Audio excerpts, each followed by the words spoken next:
out right now. Good work to all of you on that. Thanks. Thanks for coming on the Zoom today too. Thanks for doing this. Hi, Mary Beth. Oh, Linda, that photo of you, I don't even I've never seen you with that much hair. What's going on? That's a wig. I'm on Zoom. I mean, I'm in bed right now. You're not going to see me, but when on Zoom, get wiggy with it. I love it. You inspire me all the time. So be aware that you are now being recorded on YouTube. And live streaming. Wonderful. 15. Thank you, Ellen. Thank you, Ellen. Karen.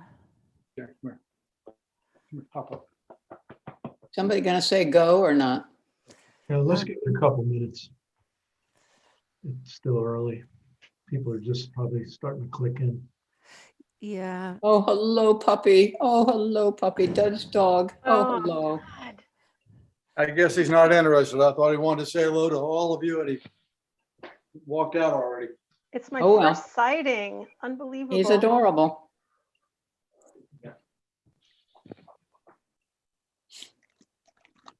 Here's Elaine. Hello. Hi, Elaine. Peter Morgan, how are you today, sir? Hi, Peter. Thank you, Bruce. I'm fine. I'm pandemic puppy sitting, so I may have a distraction from time to time. No. No. Lots of puppies going on today.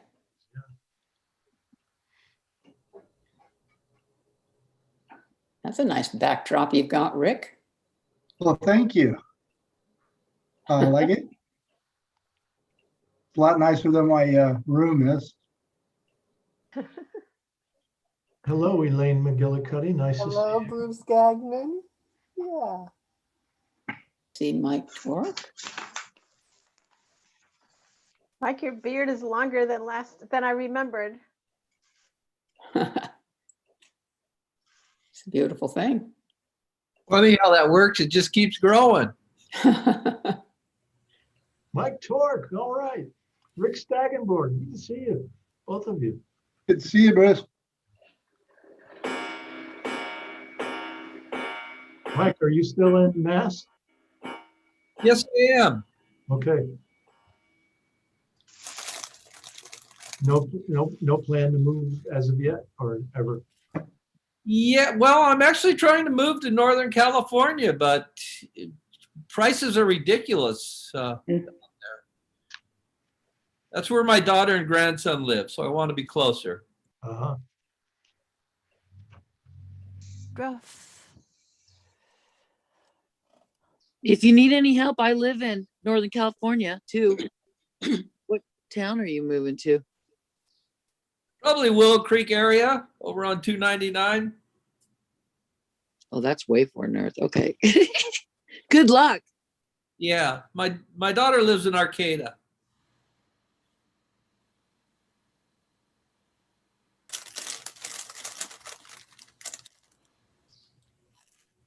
Deco. Yay. Peter. Welcome, Peter Woodruff. Hi, Peter. Hello, Peter. Yeah.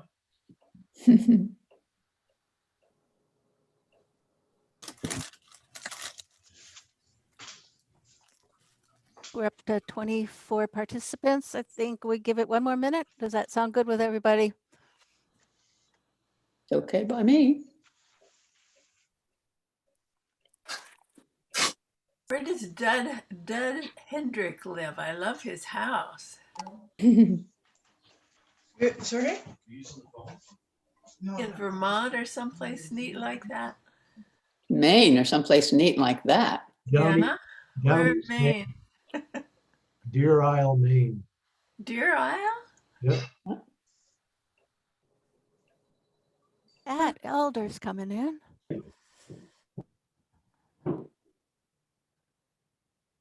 Hey, Pat Elder. Good.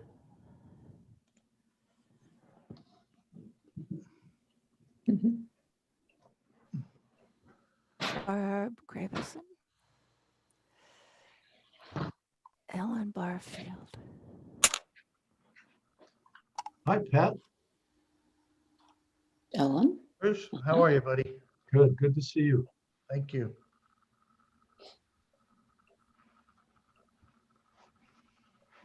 And our friend Marguerite Warner from Canada.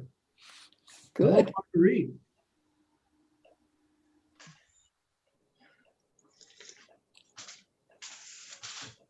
So is this a good moment to begin? Yes, please. Thank you. Okay. Hello, I'm Rosalie Paul. I'm a proud member of Peace Action Maine and Women's International League and Veterans for Peace. And let's see, yes, the Maine National Guard.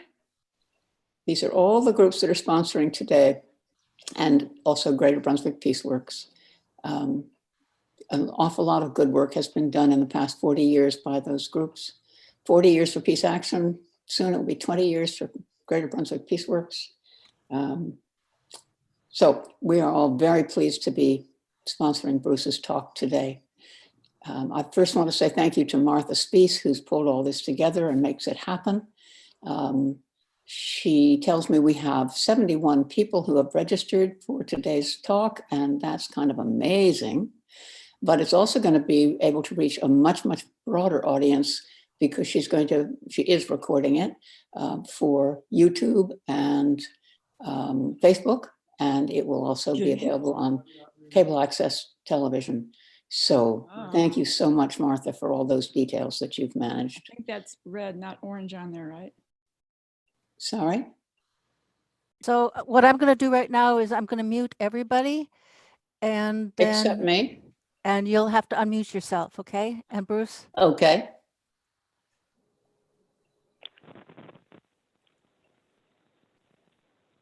Looks like I'm unmuted.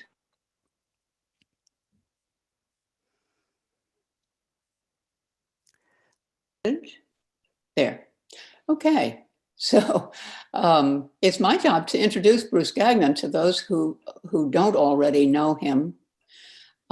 He is most notably the coordinator of the Global Network Against Weapons and Nuclear Power in Space, which is a title that really does boggle the mind. Why should there need to be such a network? What has our technology become other than a terrible illness, I do believe. So we're very, very grateful to Bruce. He's one of the few clear voices on the subject of militarism altogether and of this awful Space Force that I think we all care a whole lot about stopping if we can. He asked me to be brief, and I will be brief, knowing that if you go to his website, which is spaceforpeace.org, and the 4 is a numeral, not a word, spaceforpeace.org, you will find his very inspiring and interesting and even sometimes surprising work history and resume. So please do that. I think I've mentioned all the groups that are sponsoring. And I just want to say that we're so lucky that Bruce is one of those remarkable people who can research and explore and absorb details that none of us wants to hear anyway, and then turn it all into something that feels to us like good old-fashioned storytelling. So that makes it really easy for us to do our job, which is to spread the word as far as we possibly can and work to build movement around this. Thank you so much, Bruce. Over to you. Thank you, Rosie. Martha, could we go to the first slide now? Let me just thank everybody for coming on the call, and thanks also to Martha for organizing it. I was asked to say a few words about myself and how I got started in all this. I grew up in a military family, 1968, living in the panhandle of Florida. I was a young Republican for Nixon. Growing up on military bases, I was indoctrinated in military way of life and thinking. But it was in 1971 during the Vietnam War when I joined the Air Force, and my first permanent base was Travis Air Force Base, California, an airlift base for the war. And as it turned out, when I checked into the barracks, they only had one room left, and they put me in with one of the leading organizers in the GI resistance movement. So at night there would be meetings, some nights white guys, some nights Black Panthers from the cities talking about racism, everybody talking about the war in Vietnam. And very quickly my life changed very dramatically, and it was there that I became a peace activist. After leaving college prior to graduation, because I was offered a job working for the United Farm Workers Union as an organizer of fruit pickers in Florida. By 1982, I had moved, seeing that the Reagan military buildup was cutting social programs. And so I started to move in the peace movement. And on June 12th, 1982, some of you might remember that date, there was a special session on disarmament in New York at the United Nations. And there was almost 1 million people protesting against nuclear weapons that day. I didn't go, but I watched it on C-SPAN. They covered fully the speakers and the rally and everything else. And afterwards, they cut away to a right-wing conference. And the speaker at that was Lieutenant General Daniel Graham, who was Ronald Reagan's head of SDI, Strategic Defense Initiative, or what we popularly call Star Wars. And during the Q&A, someone said, General Graham, aren't you worried about that demonstration in New York today? There's almost 1 million people there. He said, no, actually, I think it's fantastic because they're out there protesting against nuclear weapons and we're moving into space. They don't have a clue. So let them keep doing what they're doing. And it was in that moment, June 12, 1982, that I began paying attention. I was living in Orlando. The Space Center was less than an hour away. And over time, I began taking people there repeatedly to protest against various military launches. So that's how I got into that. What I want to talk about today is first the historical and the current global context in which Space Force was created. And most importantly of all, I want to talk about the overall US military strategy that Space Force was created to help implement, a strategy that's been going on for some time, but is now becoming ever the more dangerous and provocative as we go along. So with that in mind, let's see if I can go to the first slide. Bruce, I'm waiting for you to control the screen. You're good?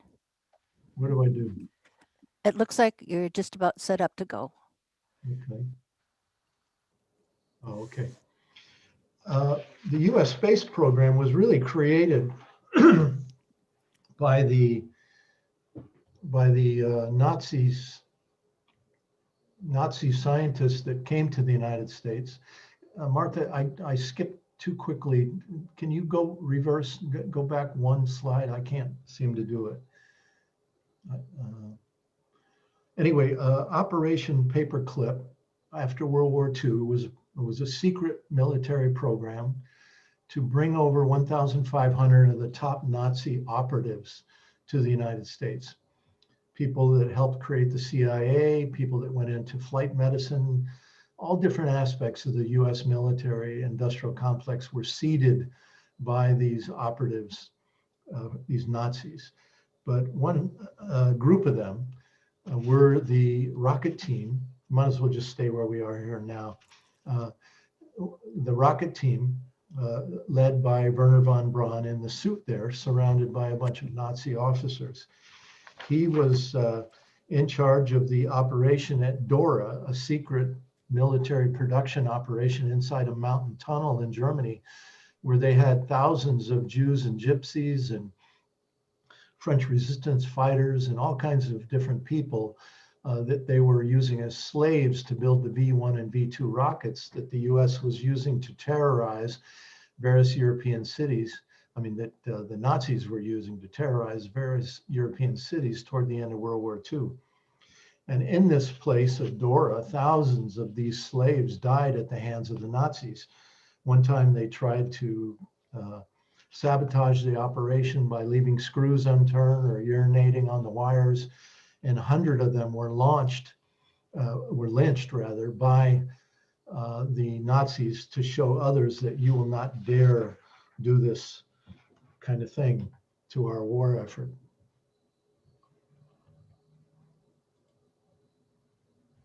Okay, it's not skipping for me.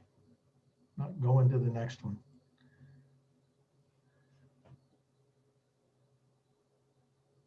Okay, this is a picture of von Braun with Major General Walter Dornberger, who was Hitler's liaison to the rocket team, to the Nazi rocket team.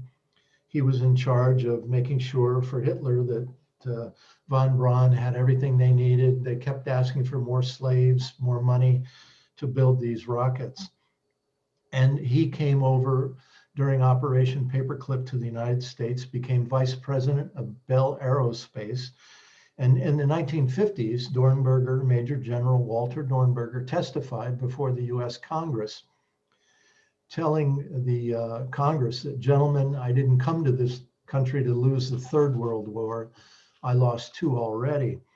And he laid out a vision of orbiting battle stations in space that would allow the United States to control the planet below and to control the pathway on and off the planet. I call it the Nazi prophecy. Okay, we want to go to the next one. I don't know if you're controlling it, Martha, or not, but I'm not. It's not working for me. So. The right and left arrow aren't working for you? No, nothing is. Okay, so what I'm going to do is stop share. You could just do it. I could just say next slide and you could do it. Just make it easier that way, I think. Okay, let me say screen share.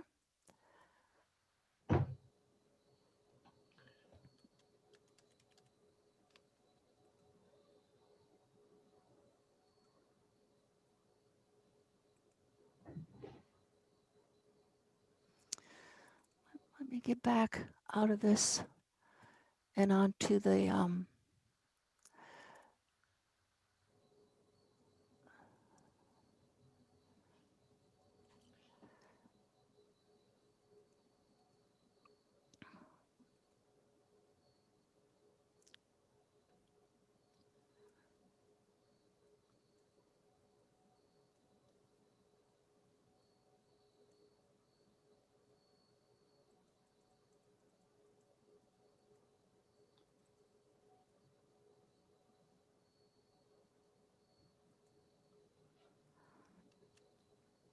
Okay.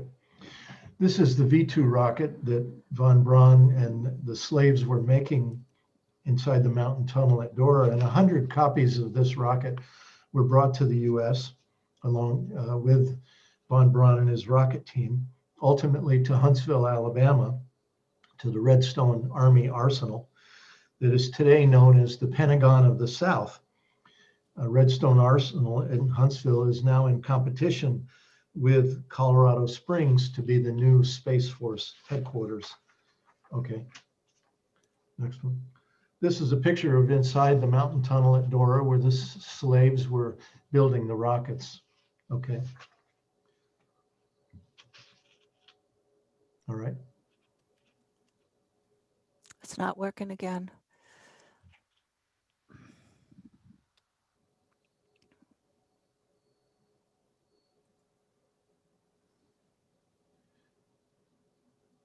This is the group. Nope.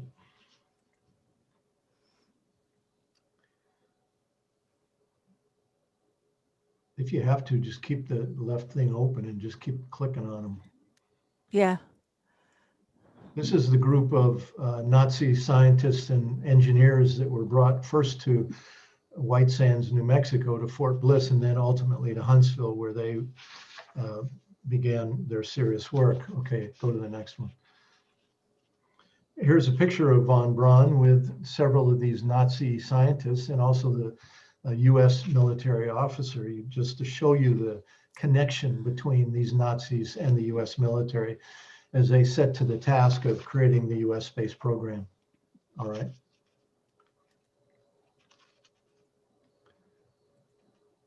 In 1989, the Congress commissioned a study written by a congressional staffer called Military Space Forces the Next 50 Years.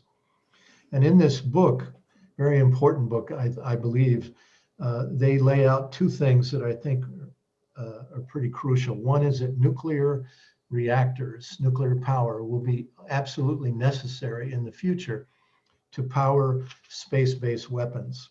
And secondly, that the US must control the Earth-Moon gravity well. Think of a wishing well. Imagine someone is down inside the bottom of a well and you're at the top. Because of gravity, you have the advantage. Well, it's the same thing between the Earth and the Moon. There's a well, a gravity well between the Earth and the Moon. And whoever sits at the top of that gravity well controls who can get on and off the planet Earth. And so in this book, there's a quote that I've long ago memorized. It says, with our armed forces lying in wait at that location, meaning at the top of the well in orbiting battle stations, we would be able to hijack any rival shipments upon return.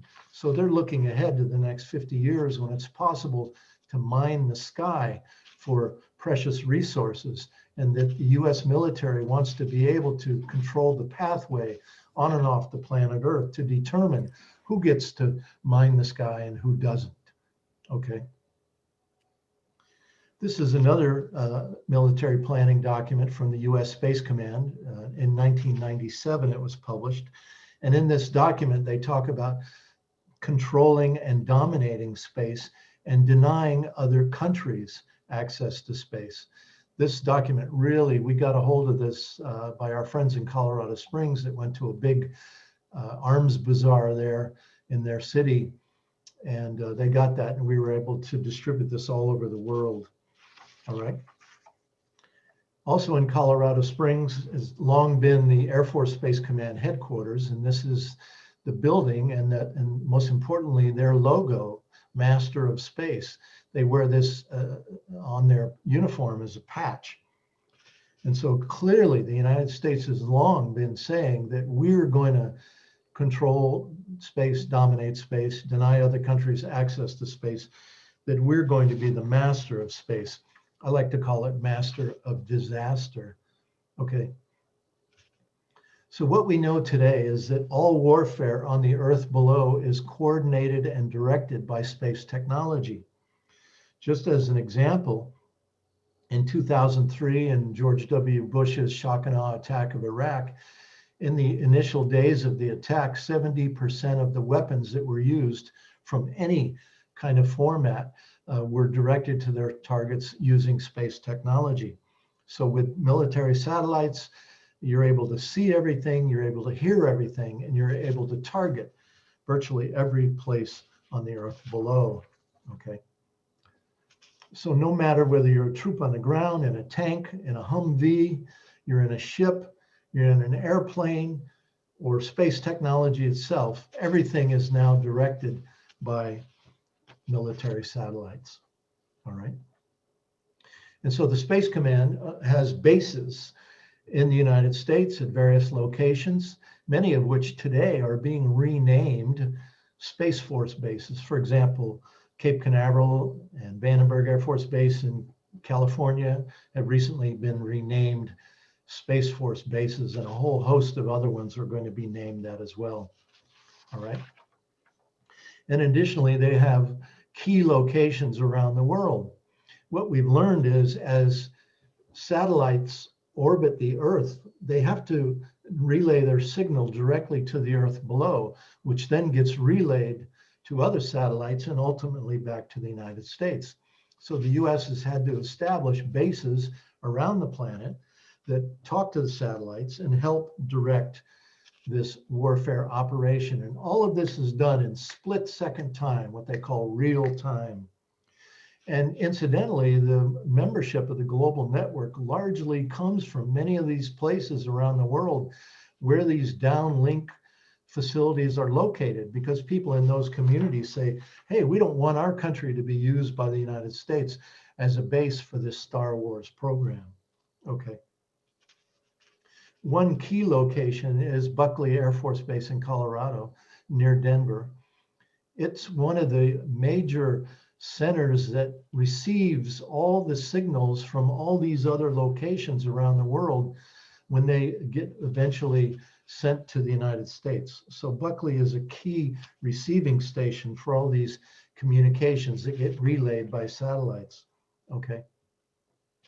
Fylingdales in North Yorkshire, up in the northern part of England, is a key radar facility that is used to keep an eye on Russia, everything they're doing to help target warfare aimed at Russia, and also is increasingly involved in planning for missile defense and direction of missile defense. Okay. All right. Cape Cod, Massachusetts, another one of these space radars, also plays an instrumental role in helping to direct this whole warfare system. All right.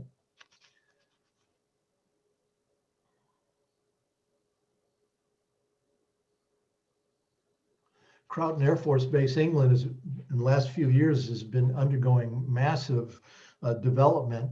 It's a major U.S. communications relay base for Europe, Africa, and Middle East.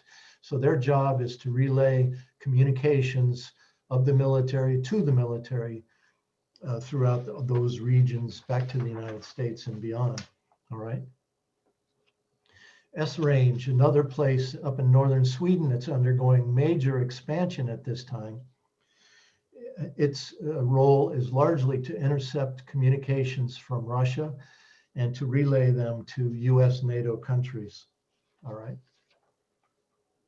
Kwajelein Atoll, you've all heard about this in the Pacific Ocean. They have a launch facility there where they practice Minuteman missile launches that are launched from Vandenberg in California towards the Pacific, and then Kwajalein has a launch where they launch and try to intercept them. This is all part of missile defense practice. They also do other kinds of missile targeting in the region. So a key installation for the US, all right? This is a place that a couple of us from the Global Network went to a few years ago. It's a US Navy installation built inside of a pristine olive grove, endangered olive grove. Many trees were cut down to build this, and there's been a huge resistance movement in Sicily to oppose this. This place is a Navy communication and drone operations center for mostly African military operations, all right? Another key installation for the US, again up in Yorkshire, Northern England, is Menwith Hill, which is an NSA spy base. They intercept all phone, fax, and email communications from throughout Europe, and also increasingly are being involved in military warfighting targeting operations, all right? This is New Zealand, a US spy base in New Zealand, Waihope, that deflated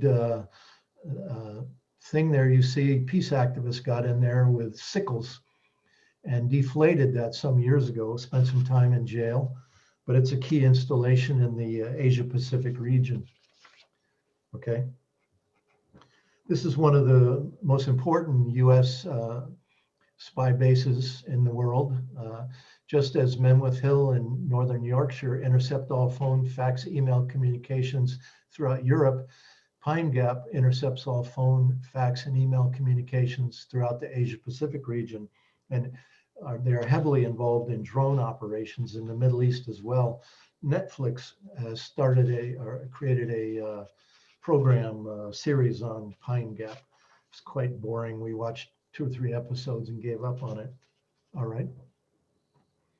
So the US has initially started out with what they called 5 Eyes. On the left side, you see US, UK, Canada, Australia, and New Zealand.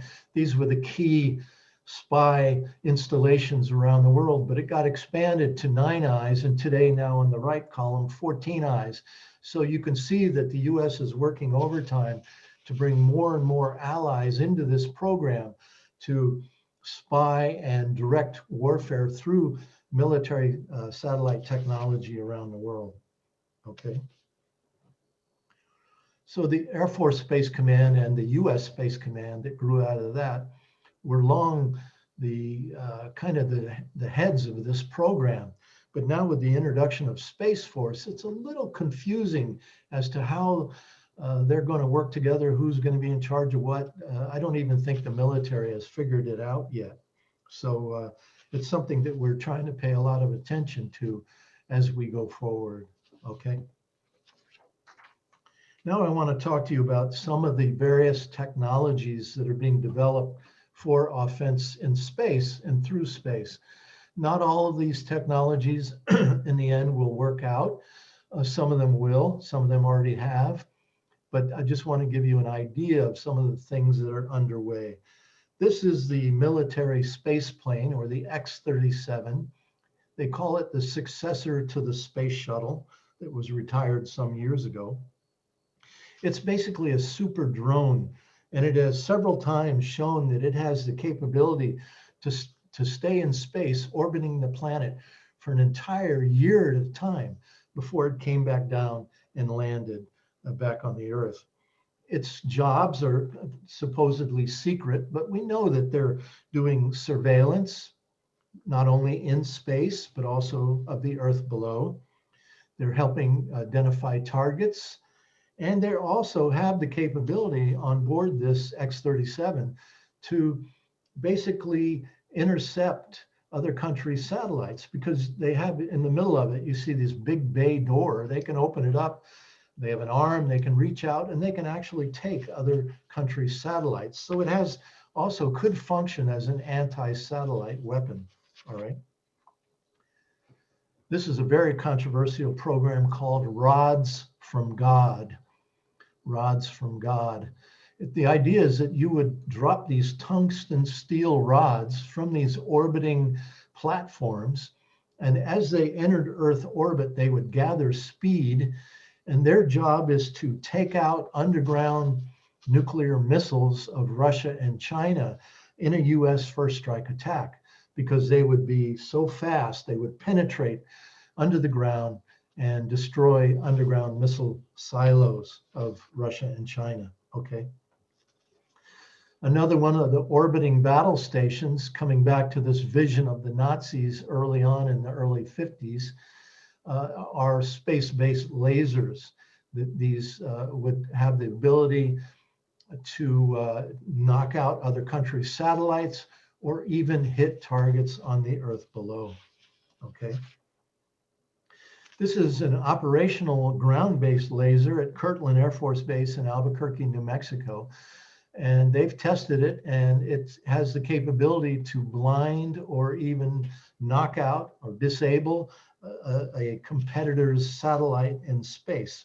So this also could be considered an anti-satellite weapon. All right. Cyber Command has become a major space weapon for the military, and they've created the Air Force Cyber Command. The first time cyber warfare was ever used was in 1999, when Bill Clinton and NATO launched the attack on Yugoslavia in order to break that country into pieces, to destroy that communist country and bust it up, balkanize it essentially. And what they did was Clinton had the US cyber operators crawl inside Yugoslavia's air defense system and shut down their computers, basically. So that when the US and NATO bombers were bombing Belgrade, hitting hospitals, schools, TV stations, remember they hit the Chinese embassy and said, oops, the United States said, oops, oh, sorry, we used an old map. We didn't mean to hit the Chinese embassy, which of course is totally disingenuous. It was a warning to the Chinese that we have these capabilities. But no NATO planes were lost in that attack that went on for some time because of the US shutting down the air defense system with the first cyber attack ever. Today, they have serious cancer epidemics in some parts of Yugoslavia because of the depleted uranium bombs that were used by US and NATO during that war. And since that time, then, the whole cyber command has been growing and the money has been flowing into cyber operations like crazy.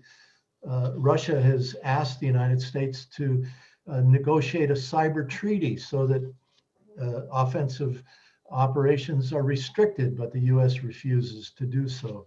Okay. This is one of our newsletters, Space Alert, where we talked about the introduction of the Space Force. You can find our newsletters, all of our past newsletters, on our website, spaceforpeace.org. Okay. So the Trump administration, as you well know, pushed through the Space Force.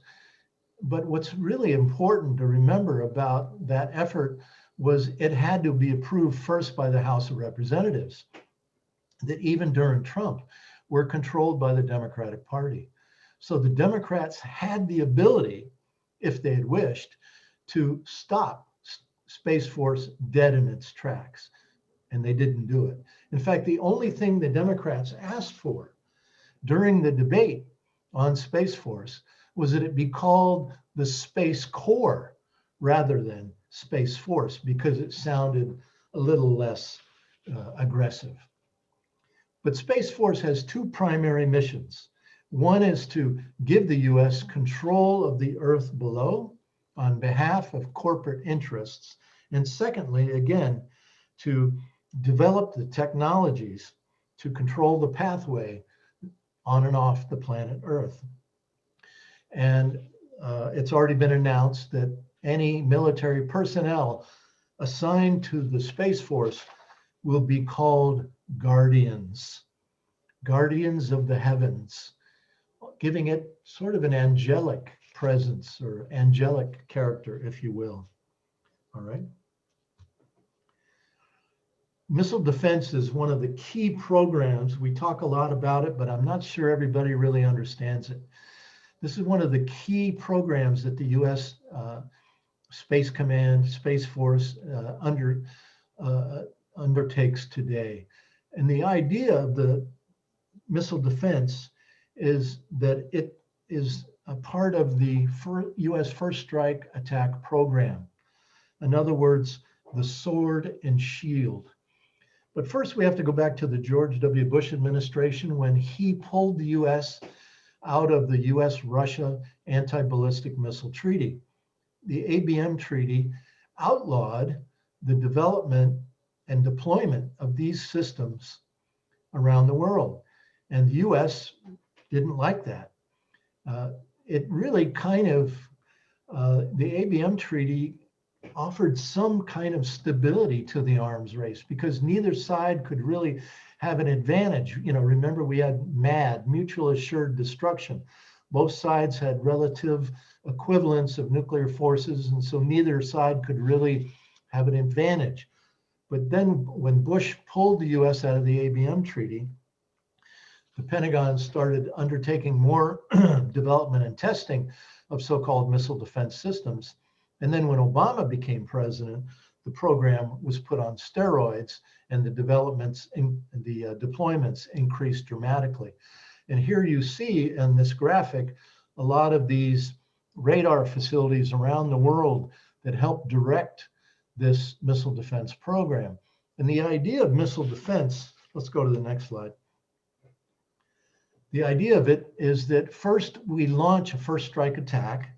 That's the sword. The sword plunges into the heart of Russia and China, trying to take out their various nuclear forces, underground, underwater, and submarines or nuclear bombers. So first strike tries to take out as many of those platforms as possible.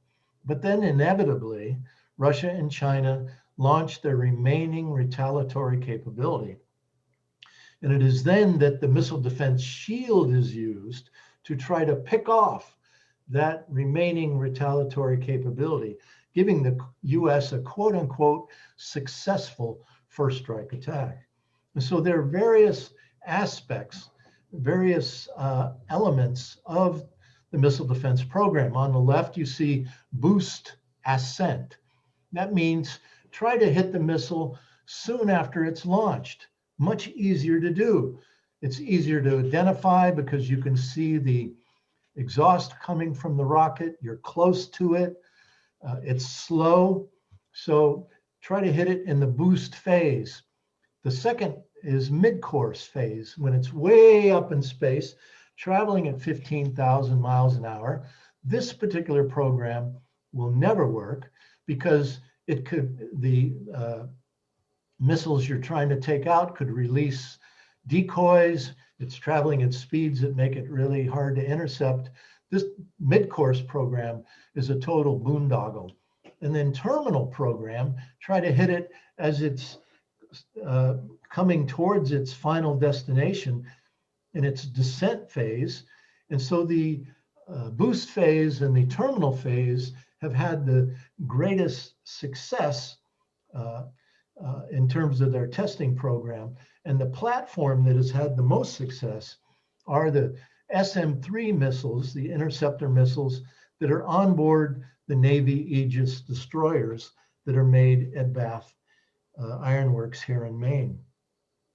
And today, these Navy Aegis destroyers are being ported in the Black Sea and the Barents Sea and the Mediterranean Sea, creeping up on Russian borders, and also all along the Chinese coast as well.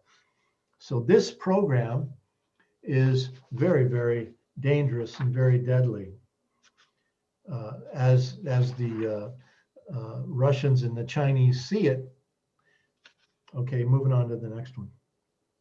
One of the ascent, the terminal phase programs is THAAD, Theater High Altitude Aerial Defense. It's a ground-based Army-run missile defense interceptor, and they're being deployed particularly surrounding China right now in Guam and South Korea, Japan, other such places. This particular picture on the right is when when the military components were rushed into a golf course on the edge of a melon farming village in the mainland of South Korea, and thousands of police were brought in to keep the melon farmers, mostly old people, who tried to block the introduction of this missile defense system into their country. The radar for this particular mission will be able to see far into China and Russia, as in North Korea, as those countries border South Korea or border the Korean Peninsula. So the radar is seen as even more dangerous than the missile defense interceptor. Okay. This is the Aegis destroyer launching these missile defense interceptors. They're called SM-3, Standard Missile 3. Again, their job is to be the shield after a US first strike attack has been launched. These warships can also launch Tomahawk cruise missiles, which are first strike attack missiles, and the Tomahawk cruise missiles are nuclear capable as well. Okay.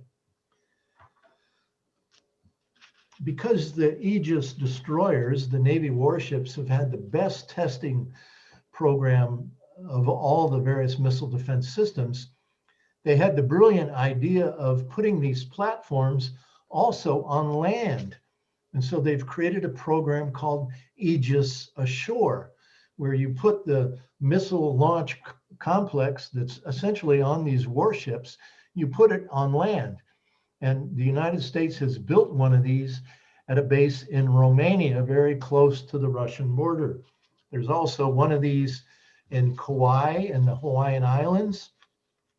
Go to the next slide. And there's also one now under construction in Poland. And so the US is putting these missile defense systems now on land and on sea surrounding both Russia and China. Remember that I said that the cruise missile could carry nuclear warheads and would be part of US first strike attack launch. They could also be fired from these same Aegis Ashore platforms. And from either Romania or Poland, they would be able to hit Moscow in 10 minutes time. That's the cruise missiles could hit Moscow in 10 minutes time, all right? So for the last 20 years, Russia and China have been saying to the United States, you're encircling with us with these missile defense systems. You're taking away our ability to have a nuclear retaliatory capability. So we really can't afford to enter into dramatic nuclear missile reduction talks, because we can't afford to give up our nuclear retaliatory system, because we understand that the Pentagon is going for first strike capability. We can't lose that nuclear retaliatory capability. And that's one reason that arms control has ground to a halt, plus the fact that the United States doesn't want to do arms control anymore. And so Russia and China have incidentally both renounced first strike attack, but the United States refuses to do so, saying we're keeping all options on the table. All right. 1991, the Soviet Union collapsed. And at that time, George Herbert Walker Bush was president. His Secretary of State, Jim Baker, promised Mikhail Gorbachev, the Soviet premier, that NATO would not expand one inch towards Russia. But then when Bill Clinton became president, he violated that promise made to Gorbachev and to Russia and began this expansion of NATO up to the borders of Russia. Basically saying that, again, we're not interested in treaties, we're not interested in promises, we're only interested in domination, okay? And so today, since the time of Clinton, so both during the George W. Bush administration, during the Obama administration, during the Trump administration, and now during the Biden administration, NATO has been on steroids, moving closer and closer and closer to the Russian border. And so what is Russia to do? How are they to respond to this? And now today, NATO is even trying to get into Ukraine, trying to get into Belarus, trying to get into Georgia and other countries as well. Okay, next slide. Due to climate crisis that we have today, the Arctic ice is melting. Some of you might know that a few years ago, our Maine US Senator from Maine, Angus King, an independent, supposedly, went on a US nuclear submarine up to the Arctic. And it was at that time covered in the New York Times in an article where the commander of the US Navy at that time said that we must be able to control this part of the world. Ask yourself why. Why does the US want to control the Arctic? And now John Kerry, as you know, has been named Biden's climate czar. And one of his chief priorities, he says, is to make sure that people understand that the US means business in the Arctic. Okay, next slide. What country in the world has the largest border with the Arctic? I think this map clearly shows that it's Russia. And so as the Arctic ice melts, and it's possible to baby drill up there in that part of the world, the Western oil corporations want to control the Arctic so they can control the extraction of resources in that area. But also, on this big country of Russia, there are all kinds of resources, minerals and other resources on the land. And the resource extraction corporations want to get to them as well. So the Rand Corporation, which is famous for creating the Pentagon Papers during the Vietnam War, Daniel Ellsberg, remember, smuggled them out to the New York Times and other newspapers around the country, telling the government's secret history of the war in Vietnam. Today, the Rand Corporation has done a study calling for the balkanization or the breakup of Russia into smaller countries so that the resource extraction companies will be able to get to those resources if there's a whole host of countries on that big landmass there now. And I would submit to you that this is one of the key reasons for the continual US NATO demonization of Russia that we see going on today. All right. This is a US military document. Down at the bottom of it, you see green for Army, white for Navy, blue for Air Force, etc.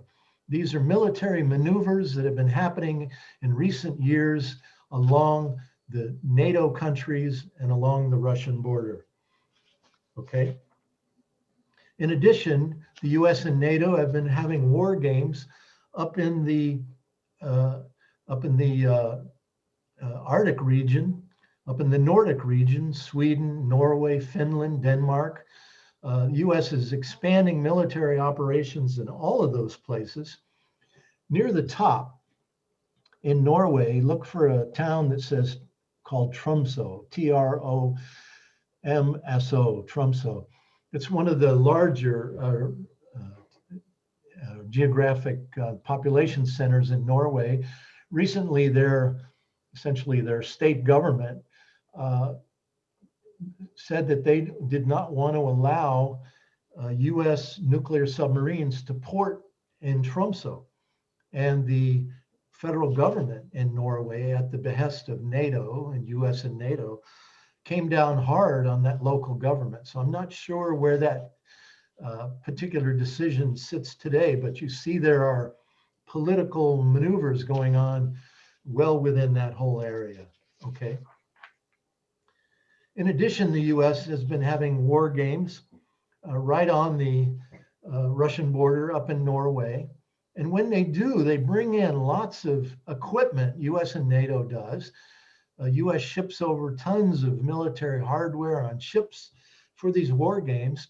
And then they store it at new weapons depot hub created in Norway. So right on the Russian border, the US is accumulating stockpiles of weapons for eventual military operations with Russia against Russia. Next slide. The same thing is happening in Poland, where the US has created a large base where they are storing all kinds of military hardware that is brought there for these war games in the region. And when the war games are over, the hardware is left there for eventual use, okay? So you might know that the so-called color revolution that happened in Ukraine in 2014 was essentially a coup that was directed by the United States, directed and orchestrated, in fact, by Joseph Biden, who was vice president at the time. You know that his son, Hunter, there's been a lot of controversy about it, was put on a Ukrainian oil corporation board of directors after that coup, where he made lots of money. He didn't have any experience whatsoever being in the oil industry, in the oil business. And today, there's a war going on between the Kiev federal government, the neo-Nazi government that was installed by the US, and the citizens of the Donbass region. Right where you see in this graphic the words of Russia, that's essentially the Donbass, where right on the Russian border, on the Ukrainian side, there are whole parts of Ukraine that are Russian ethnic.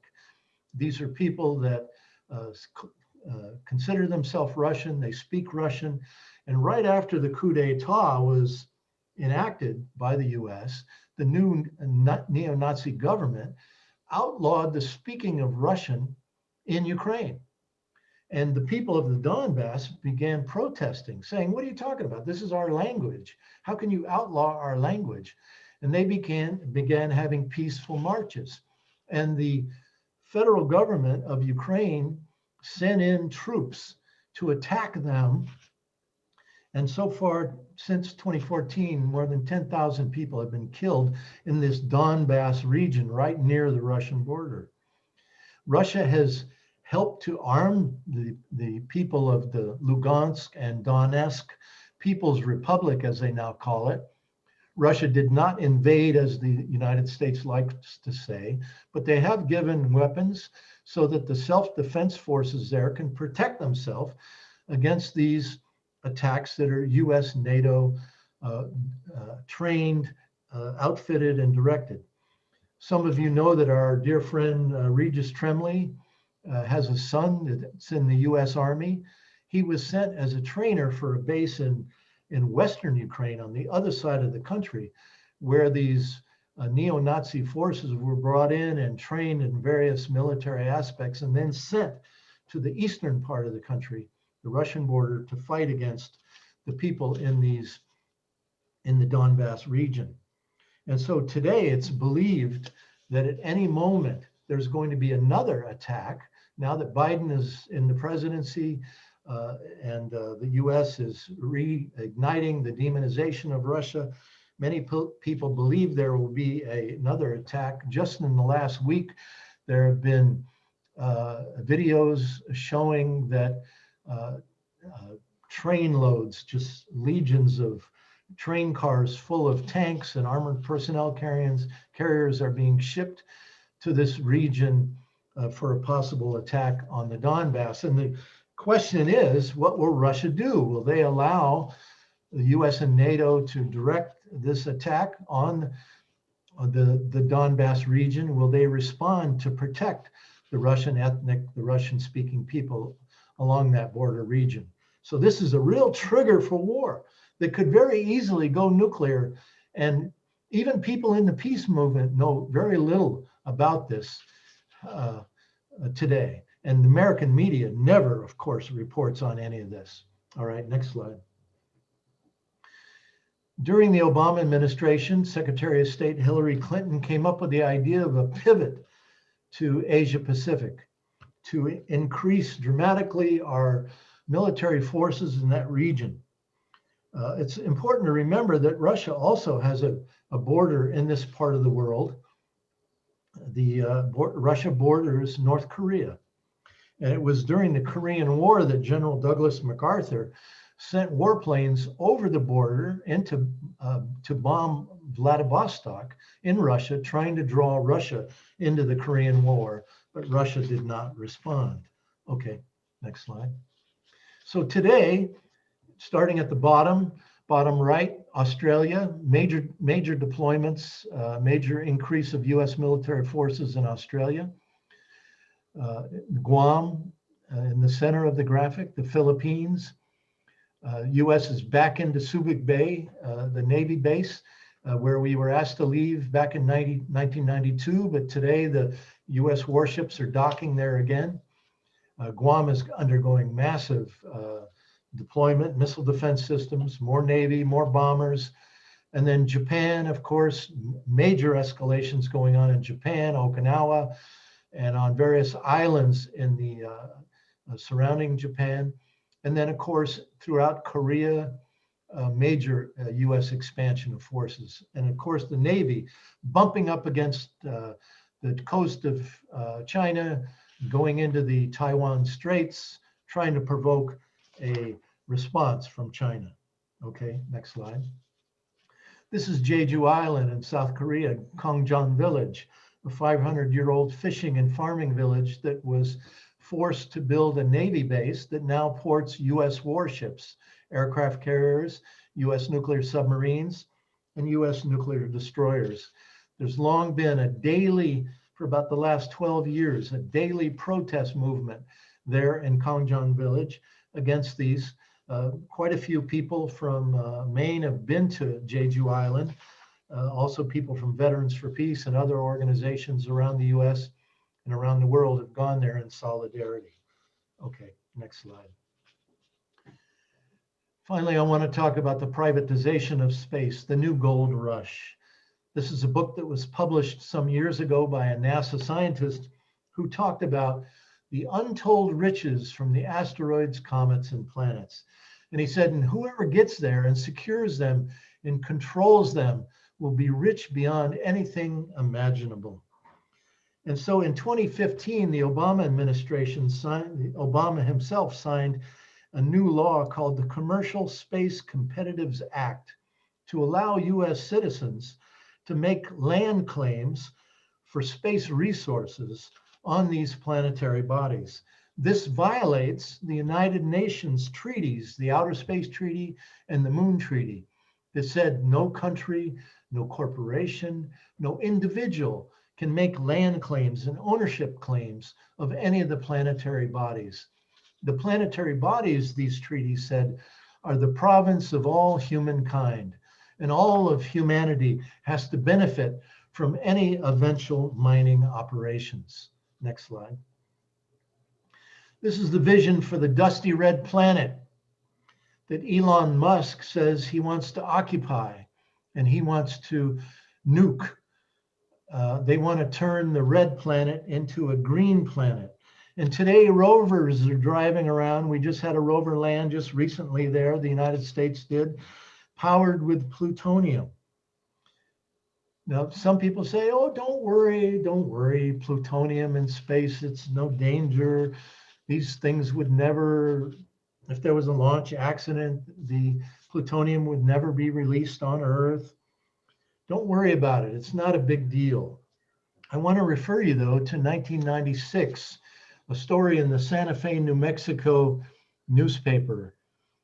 And it reported on a lab contamination at Los Alamos Labs, where when they were fabricating the plutonium generators for the Cassini NASA space mission that carried 72 pounds of plutonium into space, there were 244 cases of worker contamination.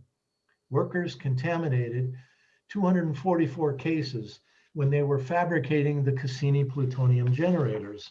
So we know that the Department of Energy has a long and dirty track record as they've been working on nuclear devices for nuclear weapons, nuclear power, and that they have a long track record of polluting water, polluting air in local communities, as well as contaminating workers. So that the space nuclear industry is problematic even before a launch is made, okay? This is a nuclear rocket. A nuclear rocket that would get US astronauts to Mars in half the amount of time because it would be powered with space reactors. At the same time, these nuclear reactors would be able to be utilized to power weapons in space. Okay.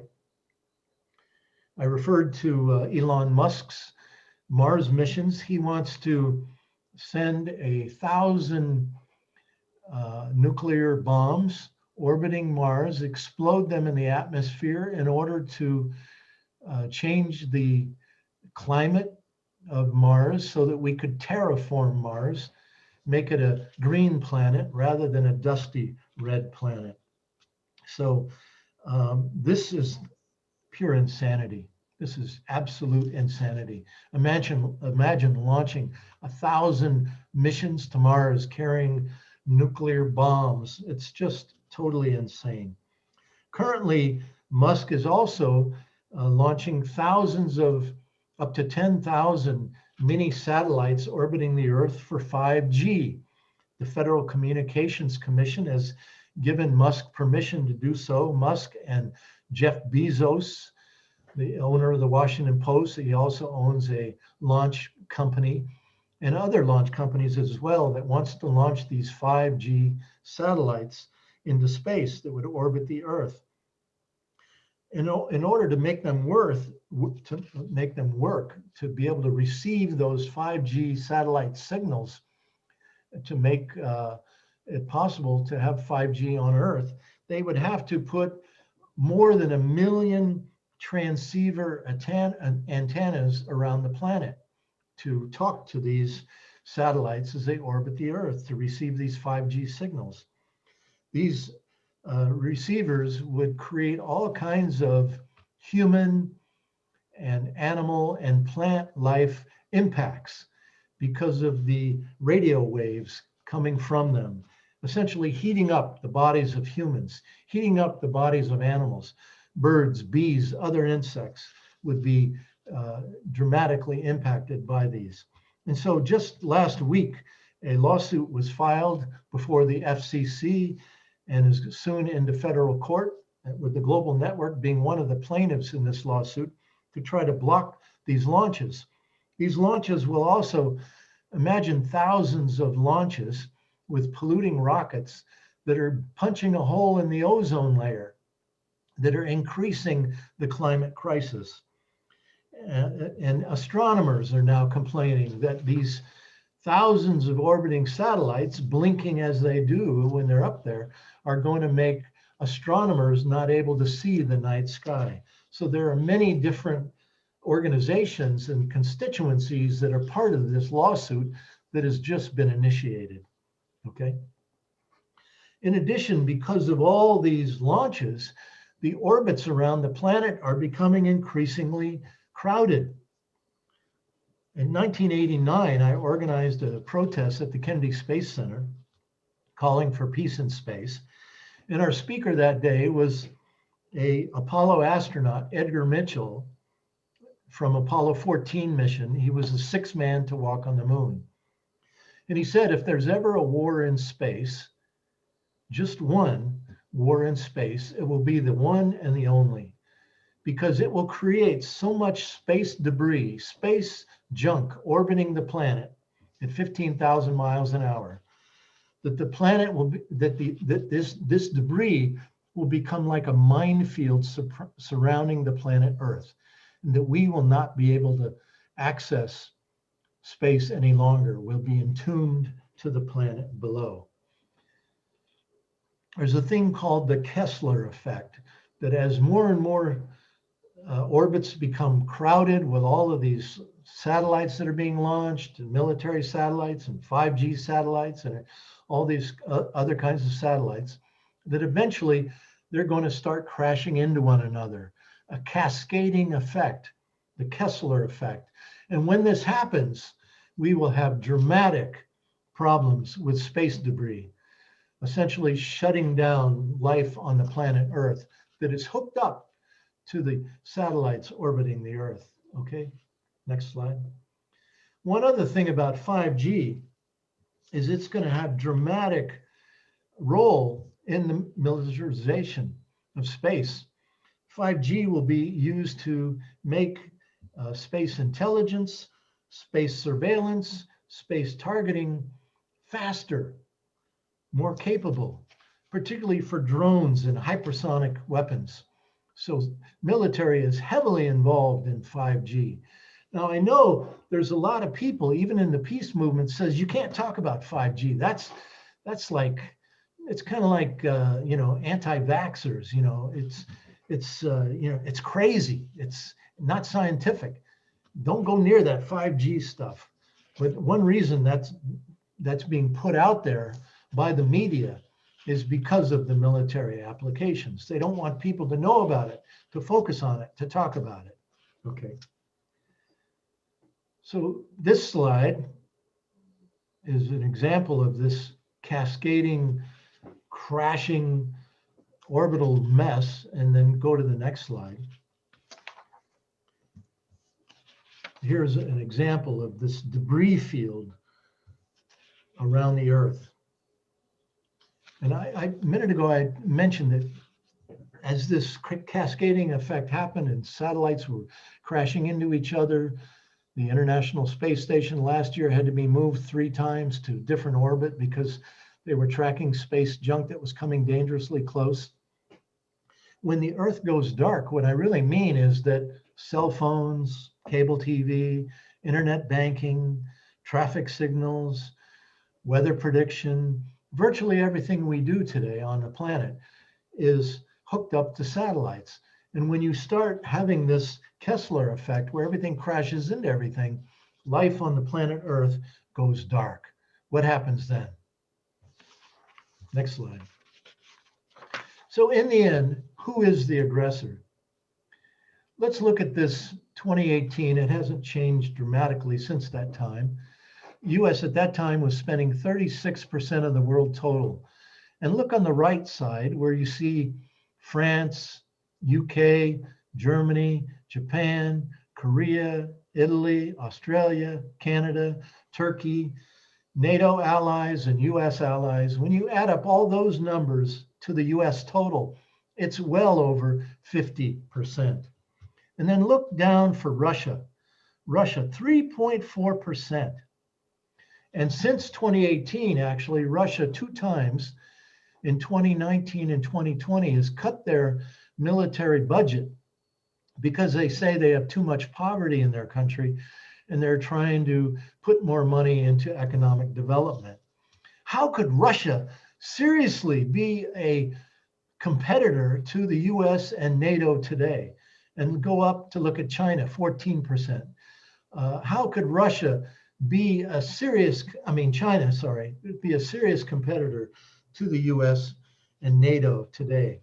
And now today, NATO is creating what they call NATO partnerships in the Asia Pacific, where they're trying to bring in various countries from the Pacific region into NATO. So NATO has the vision to become a global military alliance and essentially a global alliance to circumvent the United Nations, because right now Russia and China at the UN can block declarations of war against various countries. They can veto it at the Security Council level. But if NATO is successful at becoming a global military alliance, then they say, we speak for the world. We don't need UN's approval. It's being blocked by Russia and China. We can go forward with a declaration against any country, particularly Russia and China. Next slide. So how will the US in the end pay for all of this?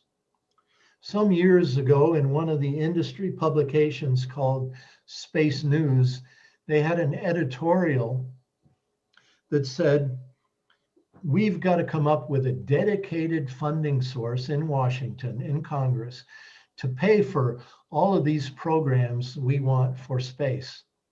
And we have. And the editorial said, we're now sending our lobbyists to Washington to secure that program, those programs. And they called them the entitlement programs that officially are Social Security, Medicare, Medicaid, and what's left of the social safety net that is largely in tatters today. So these are the programs that the military-industrial complex has identified to defund, to pay for Star Wars. Next slide. And you all know that the Pentagon today is the biggest polluter on the planet, has the biggest, largest carbon footprint on the planet, the biggest contributor to climate crisis. And now with all these launches that are punching a hole in the ozone layer, that problem is getting even worse. So thank goodness many of us are beginning to make that connection as well, okay? So in the end, this is the work of the global network. Every year before the pandemic, we would go to a different country, a different part of the world, and have our annual conference and our annual protest. This is the picture from when we went to Nebraska some years ago, to Offutt Air Force Base, where Stratcom is headquartered. But now we're not able to, at this time, go to these various countries. But this year in June, we'll have our Global Network Conference as part of a coalition conference that includes World Beyond War and many Canadian organizations So be looking for that. It's information will be on our website events page. Last slide. This is a documentary that I highly recommend, an award-winning documentary produced by a Canadian filmmaker, Pax Americana and the Weaponization of Space. You can view it from the video section of our website. I would highly recommend it. It goes through many of these things that I've talked about today and does so in a very dramatic way. Interviews many military people, so it really gives their whole way of thinking, which I think is very important for people to hear. And finally, thank you all very much for listening, for coming to this talk today. Appreciate it.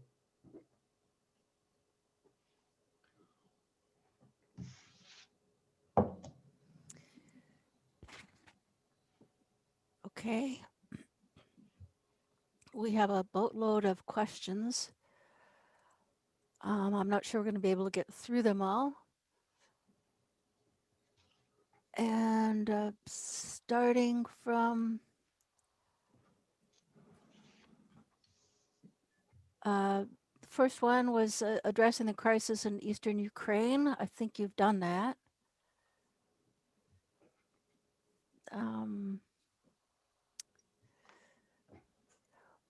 Michael Goodman, do you want to unmute yourself and ask your question about the Space Force executive order question?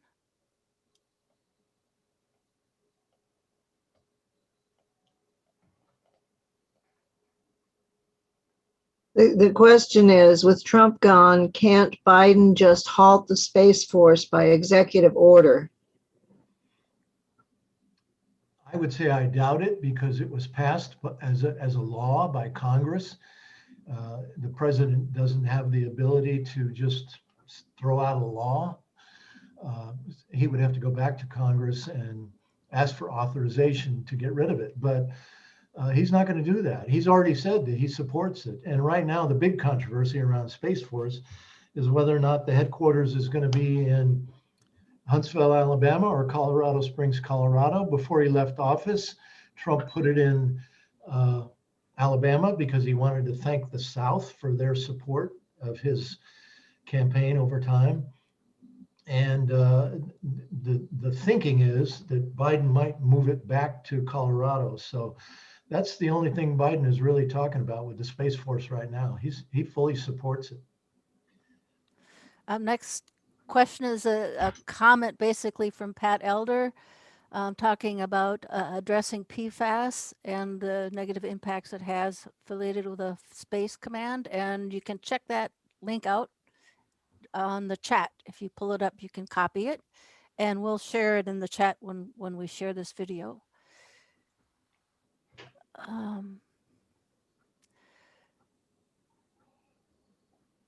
There's a little discussion between John Olson and Michael. And here's a question from Michelle. Didn't the U.S. sign a peace treaty to not have weapons in space? No. In fact, the U.S. has been refusing for the last, well, all the way back to the, I guess, George Herbert Walker Bush administration. Every administration, both Republican and Democrat, has refused to negotiate with Russia and China a thing called PAROS, P-A-R-O-S, Prevention of an Arms Race in Outer Space, that would ban all weapons in space. There is the Outer Space Treaty of 1967, signed by the US, former Soviet Union, and many other countries, that bans weapons of mass destruction in space, meaning nuclear weapons, nuclear explosions in space. But many of these new weapons are what Pentagon lawyers call weapons of selective destruction, not weapons of mass destruction. And therefore they fall outside of the treaty, the Outer Space Treaty, and thus a new treaty is needed. So all through Republican and Democrat administrations up to the present moment, the US official position is, hey, there are no weapons in space. There's no problem. We don't need a new treaty. Next questions have to do whether Sweden is or is not in NATO. Sweden is not, although their arm is being twisted mightily.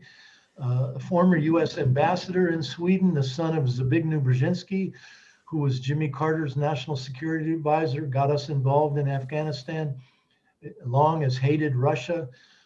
He wrote the book, The Grand Chessboard, that talks about how the US has to control the Middle East and Central Asia if we're going to control the world. And that's why we're there. That's why our bases are in Afghanistan and other parts of that world. But anyway, Zbigniew Brzezinski's son, when he was US ambassador under Obama in Sweden, damn near broke Sweden's arm trying to get them into NATO. The people are against it, but the government is trying to make it happen. So it's very possible it's going to happen. But they've been signed up as a NATO partner, which allows the US to have these war games throughout Sweden. Up in northern Sweden, there's a big, huge testing area for military operations that the US utilizes quite often. And Tamara's put in the Space Alert newsletter contact in the chat.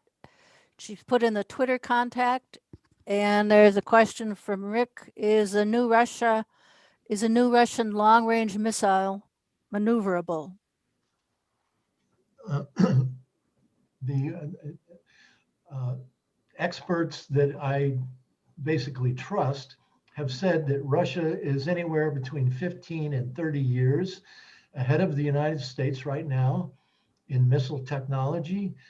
You see, they don't spend a lot of money because they nationalize the production of their weapons making. They don't have the profit system that we do. So they're able to really concentrate on quality. It's said that their fighter planes are much better than like the F-35, which is a disaster, the most expensive plane in the history of aeronautics. But anyway, the Russian hypersonic weapons that were made to basically evade US missile defense systems. They say would travel at Mach 5 and would not be able to be caught by any US missile defense system. So that appears to be somewhat true. I think of it like the Maginot Line. You remember when France was worried that Hitler was going to invade France? Prior to World War II, they created the Maginot Line, kind of like a graveyard, these things sticking out of the ground that would slow down the tanks of Hitler's army. And so Hitler just went around it. And so that appears to be what the Russian hypersonic weapons are intended to be, systems that will evade US missile defense systems. Question from Barb. Is this technology all being shared with Israel, with a comment that Israel is presently fighting Libya, Iraq, Syria, Yemen, and Lebanon, Gaza, on and off? Obama promised Israel $39 billion for their military, $10 million a day from the United States taxpayers. I believe much of US military technology is being shared with Israel. We know for sure that Israel's missile defense system is being co-facilitated between them and the United States. In Alaska, there's a launch facility there called Kodiak Island on a pristine natural preserve. A launch base was built against the public's wishes, and Israel has brought over its rockets to test their missile defense system from Kodiak Island. The citizens there were told it would be a civilian launch thing. There would never be any military, but it's been just the opposite. Everything that's ever been launched there has been military, and they've had a number of crashes, launch accidents from there. So yes, indeed, US and Israel are tied together like this on US weapons, military weapons production. What I'm looking through right now are a couple of good articles and follow-ups for what you've mentioned already. Let's see what else. Tamara's got lots of information to follow links to. Paul Coxon, the Kessler Effect. Tamara, new NATO initiative called NATO 2030. And she's got a couple of links to follow No to NATO. Let's see what else. There's a registration for the World Beyond War 2021 link in there. And one last question, if your voice can hold out. And that is, how heavily armed is the Russian enclave around Kaliningrad? And this is going to be our last question. So I hope your voice can hold. I think it is heavily armed. This is kind of near Poland. But I'm told, though, that NATO is encircling Kaliningrad right now as a way to try to neutralize Russia's capability there. And again, if a war does start between US, NATO, and Russia, then certainly NATO would try to take out everything in Kaliningrad in a first strike, I'm sure. I'm not saying war will start. It would be suicidal. It would be insane for the United States to launch a war against Russia. The question is, would China be drawn into it as well? Russia and China have created a pact between them, a military pact, saying that they would protect one another in the event that they were attacked. But you know, the United States is desperate, and the US sees its unipolar, its singular control of the globe fading quickly. Our own country is essentially collapsing because of the serious contradictions in this country in terms of funding and development. And so the US sees this window of empire collapsing, and it sees Russia and China and Iran and Venezuela and Brazil and many other countries rising to create a multipolar world where not just one country controls everything, but there's a more global democracy. The US fears that, doesn't want that. And so I believe is desperate, and desperate people do desperate things. And so is the US capable of launching a first strike attack? Is it capable of using nuclear weapons? I think if we look at history, we have to say the answer to both those questions is yes. In some circumstances, it is indeed true. And when you look at this full picture that I laid out today, it's obvious that the US is putting in motion this whole apparatus to make this possible, this first strike attack possible. I think one of my criticisms of the peace movement is that it's too silo focused. It doesn't do enough broad thinking. It doesn't do enough big picture presentation to the public so that the public understands how one thing fits together. Imagine a big puzzle on the wall, how the pieces of the puzzle come together, to see the intentions, to see the capability of the US. And I think we need greater work in the peace movement on that, developing that articulation. So thank you so much, Bruce, for a wonderful, informative program. I want to thank the PeaceWorks, Peace Action Maine, Maine Veterans for Peace, Wolf Maine, and Maine Natural Guard for those groups that have helped co-sponsor this. We want to thank every single person that is still on this site. And it was a great presentation, and we hope to see all of us together at some point again. I think that's it. Oh, and thank you, Ellen Thomas, so much for helping co-host this event. And we want to also thank our Rosalie for introducing Bruce. So long, everyone, and thanks again. Thank you, everyone. Thank you, Mark.